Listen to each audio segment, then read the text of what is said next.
Hello, I'm your host, Brian Callahan. What are the Seattle City Council's top budget priorities? What does a change in the name of single-family zoning mean for your neighborhood? And what's next for people living in RVs and Seattle's homelessness crisis? Councilmembers Lisa Herbold and Dan Strauss answer these questions and the ones you're sending in too, next on Council Edition. There is a throughput, because if you just intervene with somebody in crisis and you don't have somewhere to get them to, they're going to end back up on the street. If we're going to have an incentive program to hire people back to the city, I think we need to look at a citywide incentive program. All that and more coming up next on City Inside Out, Council Edition.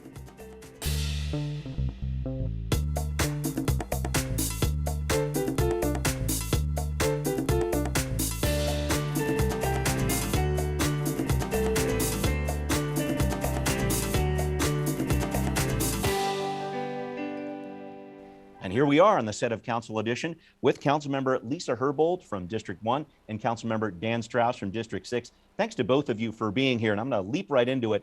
Lisa, let me start with you. The mayor's proposed a $7.1 billion budget package that the council is looking at right now. It appears to be supportive of a number of council priorities. The challenge I'm seeing is how these priorities are paid for, with this one-time American Relief Plan Act funding, these federal ARPA dollars for COVID relief, or money from the Jumpstart Big Business Payroll Tax, for example. Overall, how do you look at that trade-off between federal relief and the Jumpstart money, and what priorities are you bringing to the discussion?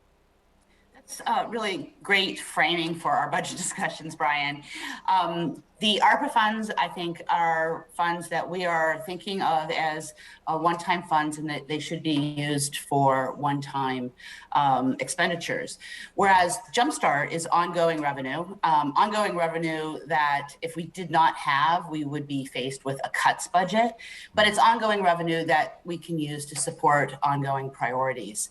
And so when you hear us talk about whether or not the mayor's proposed budget has fidelity with the Jumpstart spend plan that the council passed legislatively, that's part of what we're looking at. We're looking at whether or not those dollars are being plugged in a way that is consistent with how we promised to spend those dollars when we voted for the Jumpstart tax. Okay. Thank you for that. And Councilmember Strauss, I'll go to you next on this one.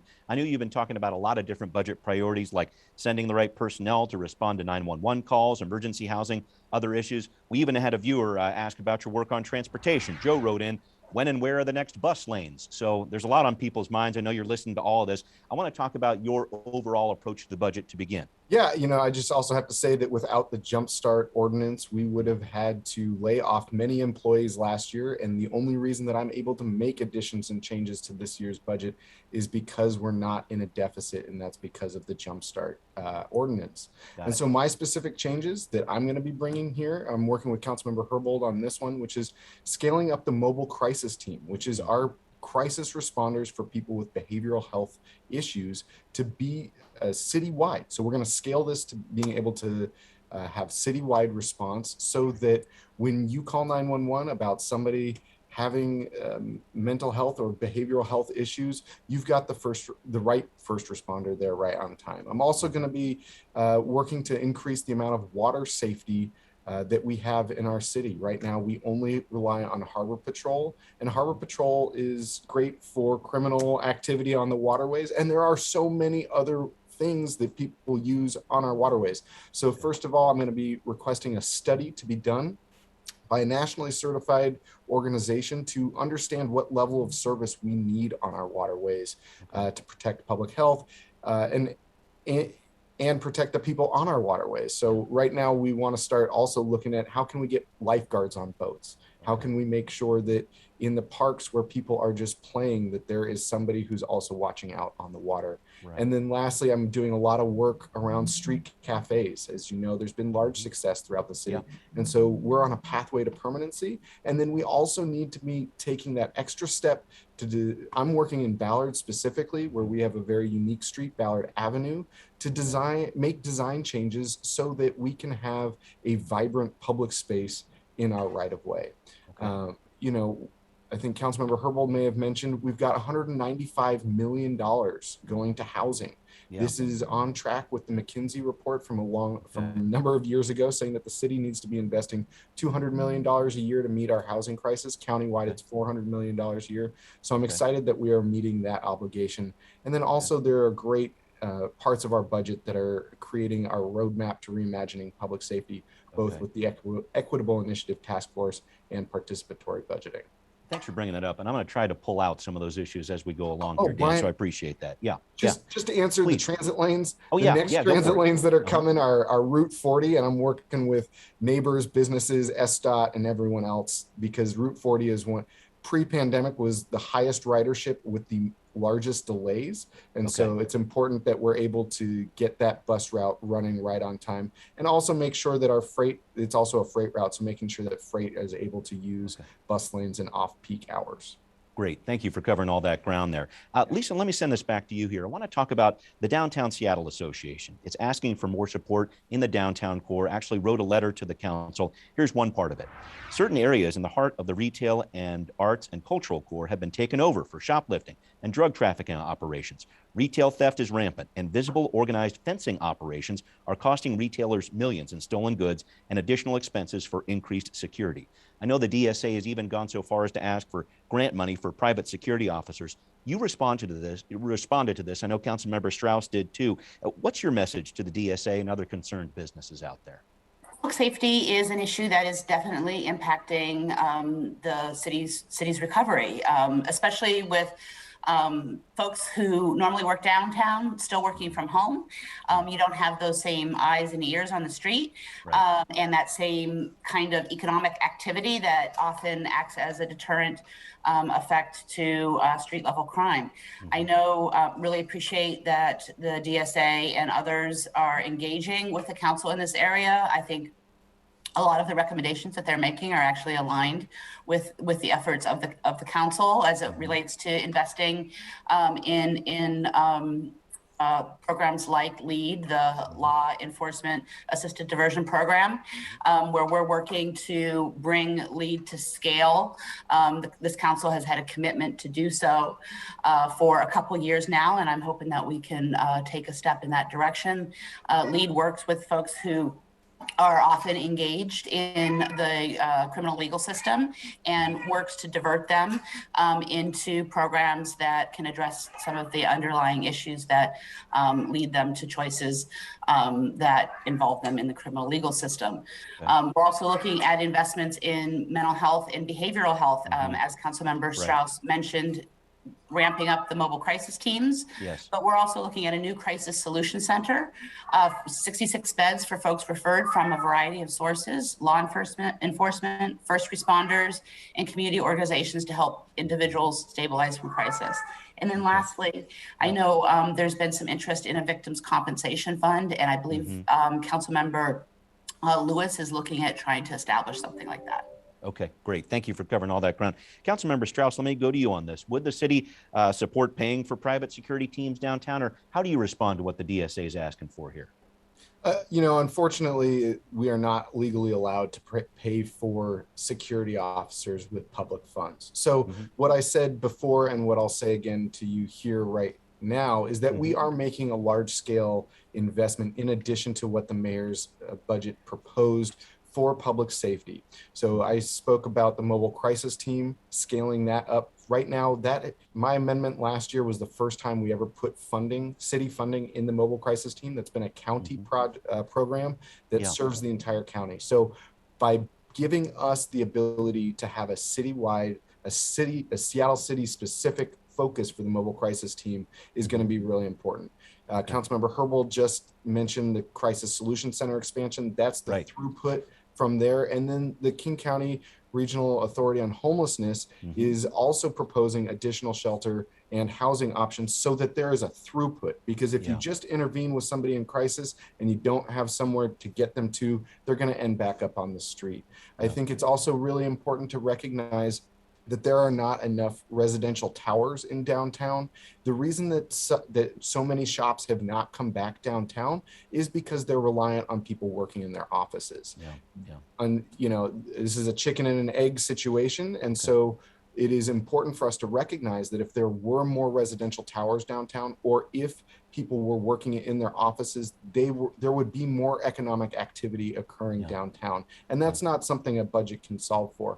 Lastly, I will say that the DSA and the Chamber of Commerce have been very successful in advocating to the Regional Homelessness Authority to have downtown be the first place that they are focusing on. So the Regional Homelessness Authority does not have full control of all contracts until January 1st. And I can tell you from firsthand experience working with the mayor's team to address homelessness in specific locations in District 6, that the regional authority does not have access to the current shelter beds. And so with them coming online January 1st, with the additional increases in behavioral health and mental health responses, and with the ability to look at public safety as a whole from throughout the city, we're going to be turning a corner, and I'm looking forward to it.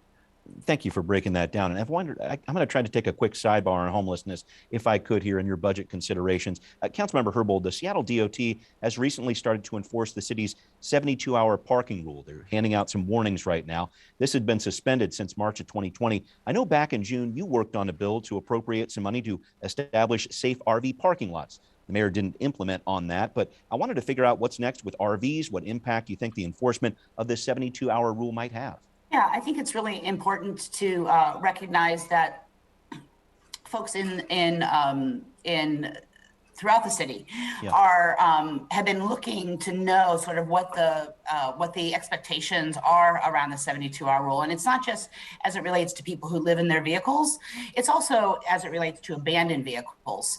And I hear a lot of frustration in my district about abandoned vehicles that aren't being lived in.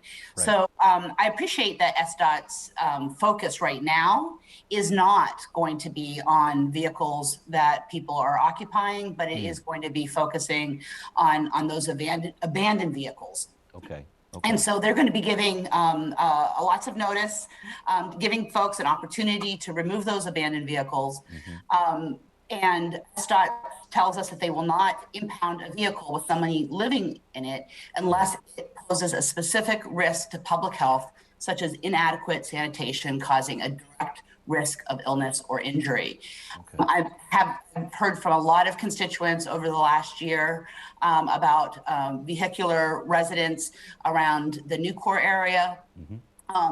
The navigation team is a program that works to target areas, to remediate, clean up, make sure there's pump out services for sewage, and they'll go in and they'll clean up the area. 90% of the time they're able to do that without any impounds or enforcement. And so I'm looking forward to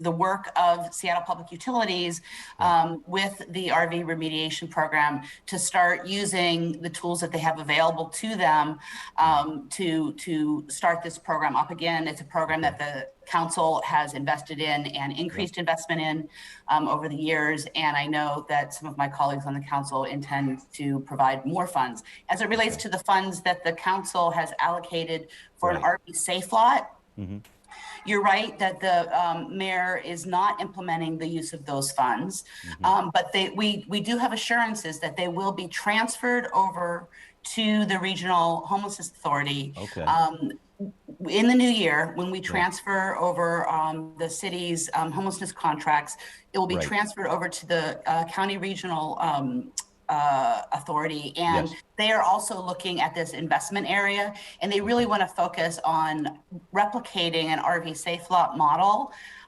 that has some evidence-based outcomes associated with it. So Mark Dones, the director of RHA, has assured us that they are going to be looking at piloting an RV safe lot program soon. Okay, thank you for breaking all that down.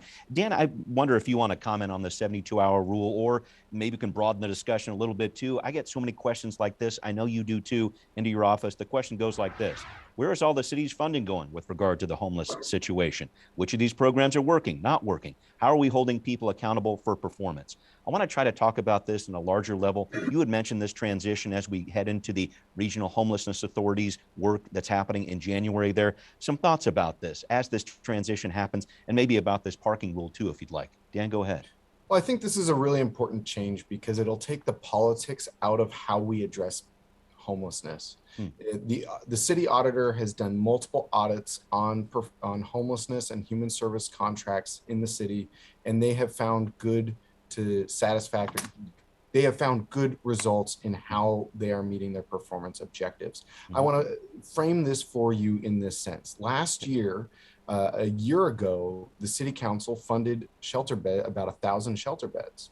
Okay. And at this point, there are still 400 of those shelter beds that have not been brought to, that are not operational.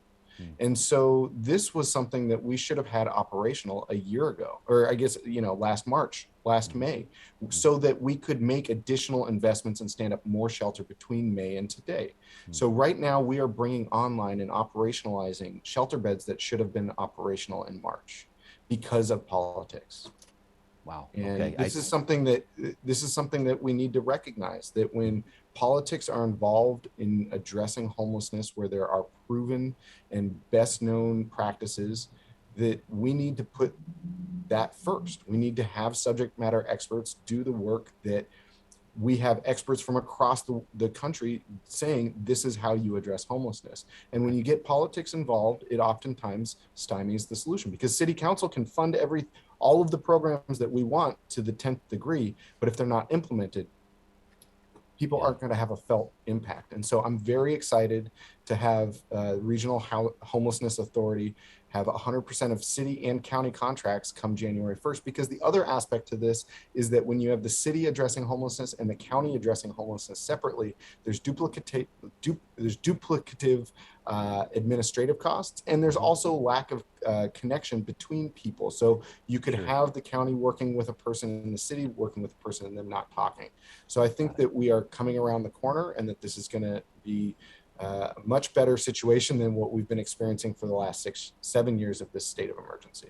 Got it. Thanks for doing that. Lisa, I want to dive a little bit further into the police department budget before we leave this discussion here. The SPD's hiring plan indicates, with some expected officer attrition, there's about $19 million in salary savings out there. The mayor has proposed putting about $4 million of that into community-based public safety solutions, but she'd like the rest to stay with the SPD, including $1 million for hiring bonuses. You're the public safety chair. How should that money be spent? Sure. So, excuse me, I appreciate that most of the salary savings in the 2022 budget is being proposed for use in the mayor's proposed budget.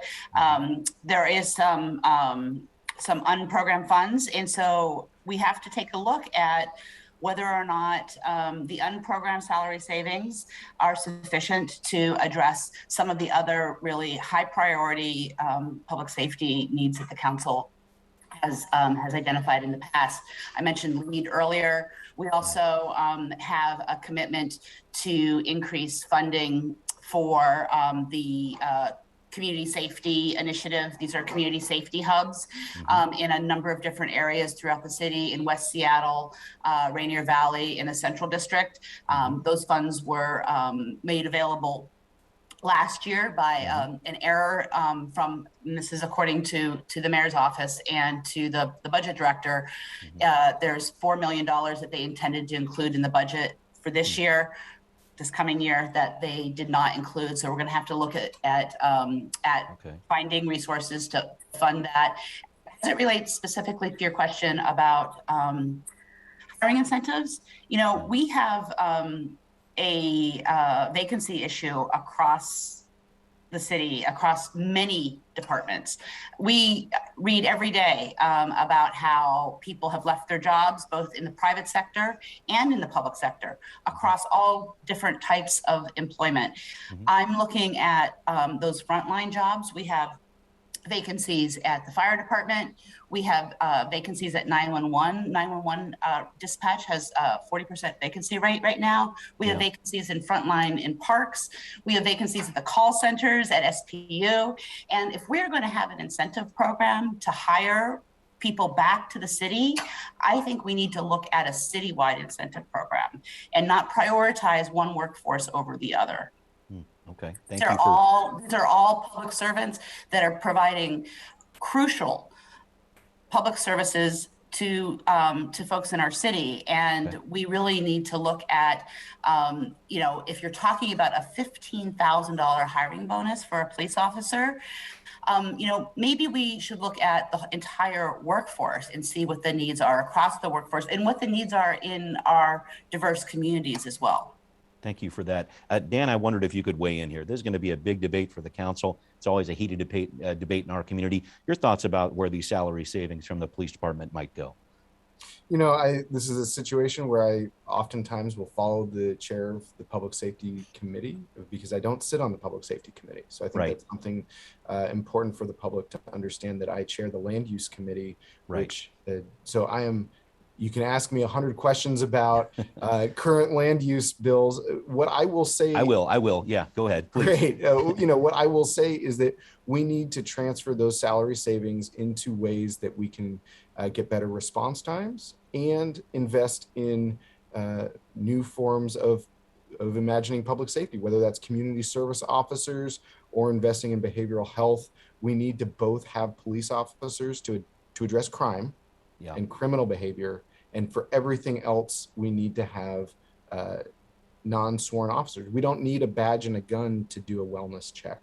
The National Institute for Criminal Justice Reform released a report this summer. So a third party, nationally certified organization saying that 12% of calls can be transferred out of a sworn gun and badge response in the short term. In the longer term, 49% of those calls can be transferred away from gun and badge response. And so, you know, I agree with the public safety chair here that when we are looking at retaining and hiring city employees, we need to be looking at it holistically, not separating department by department, because that's when we get inequities to occur. Thank you for breaking that down. Well, Councilmember Strauss, let's do it. I want to talk about land use. Recent change in the city's zoning law such that single-family zoning has been renamed neighborhood residential. I think there's more to this than a name change, and I want to discuss what this means in the context of the comprehensive plan, which gets updated within the next couple years here. We have a few notes from viewers on this issue. Zach writes this: what's the process going to look like for the 2024 comp plan update? What can the YIMBY movement, yes in my backyard, do this year or next to get pro-housing zoning changes in the pipeline for consideration in the comp plan? Another note, some people don't like this idea. This person writes, the elimination of single-family zoning is an attempt to socially engineer and marginalize traditional families. I know you've heard a lot of these kind of comments. I want to explain, if we can, what changing the name of this zoning designation means now and in the future. There was a lot in that question, Brian. So I'm going to unpack that point by point, which is that the comp plan is updated every year. So what we are talking about here is the major update, which only happens every 4 years. And the difference between an annual and a major update is that the major update requires a large amount of outreach, research, and analysis to inform any changes made. And so what you'll also be seeing in my budget amendments this year is to increase the amount of funding for research, analysis, and outreach so that everyone can have their voice heard in this process. I think so that's the process question. Can you remind me of what your other questions were in there? I'm just trying to figure out how single-family zoning changing to neighborhood residential has an impact on the comp plan in the future. Some people are saying, are we upzoning all the neighborhoods, or what's going on? I think that's the basic question here. Oh, sure. So the bill that we just passed does not change zoning. It does change the name from single family to neighborhood residential. And that's because we need to, I guess, understand and be honest with each other that single family zones used to have duplexes and triplexes. And today there are attached accessory dwelling units, detached accessory dwelling units. We have, you know, these legacy duplexes and triplexes that are already in single family zones. We have multiple, you know, different groups of people all living in a house that are, so it's not single family, it's multiple families in what is a house. And so we have to be honest with each other that single family is not a name that is representative of this zone, which is why we're calling it neighborhood residential. Right. You know, when I look at how can we increase the amount of housing in these zones and keep the neighborhood character, is we do that with duplexes and triplexes. So many homes so many duplexes look exactly like the house next to them that only has one family living in it. Sure. Because the character is the same. It's just that there are 2 units in that building. And so what my idea would be is that, yeah, we would have duplexes, triplexes. We would have neighborhood grocery stores and micro shops in people's garages so that people can walk within 15 minutes of their home, no matter where they live in the city, and understand that they're able to get everything that they need. Got it. Thank you. There's a lot ahead of this. Yeah, Brian, please, also Dan, what do you got? This is not an attack on people's typical what was the quote? Can you give me the quote again from the reader? He was concerned that this is an effort to marginalize traditional families and socially engineer them. It's that kind of a comment. Okay, so what I have to say to that is that the Planning Commission has been inviting this change since 2018, and that if I'm the first person to share the past about exclusionary zoning and how it was based on race, then folks have not been listening to the conversation. Because if I'm the first person that you've heard that from, then you definitely need to engage in the conversation more. So I guess I'm a bit concerned with the premise of that question. Fair enough. I know there's some concerns out there, and I know a lot of stuff will be aired over the next several years with this. Lisa, you had a comment you wanted to make. Just really quick. I can't tell you the number of times my office hears from somebody who lives in a neighborhood formerly referred to as single family zoning, and there's an ADU that's being built on their block, and they think that there's something nefarious going on, that somebody is being allowed to build something that, because they think they're in a single family zone, that they're not allowed to build. And so just that name really gives folks the wrong impression about what is permitted in the neighborhoods that they live in. And the number of times we have to, break it down for them. Yes, it's called single family, but here's what's actually allowed to be built on that piece of land next door to you. I think this is a really important change. Thank you for that. Lisa, can I stick with you? We have about a minute left or so here. You recently took a tour of the West Seattle Bridge, and I think it's interesting to note that coming up in a month in November, these repairs are going to be underway. If you can briefly touch on what's going on there, and Councilmember Strauss, I'll have you weigh in on this too. Please, Lisa. Can't talk about the West Seattle Bridge without recognizing how difficult it has been for residents of District 1 to have this closure. It's true, I did recently take a tour, and I think a number of my colleagues did as well. SDOT was offering several tours over the last couple weeks. It's true that construction of the repair is scheduled to begin next month. I like to also talk about what's happening now because it's really important for folks to understand that there is work happening now. So early work on construction includes building the work platforms off-site. These work platforms were visible during the stabilization done this year. They need to build new ones for doing similar work, but in a different part of the bridge.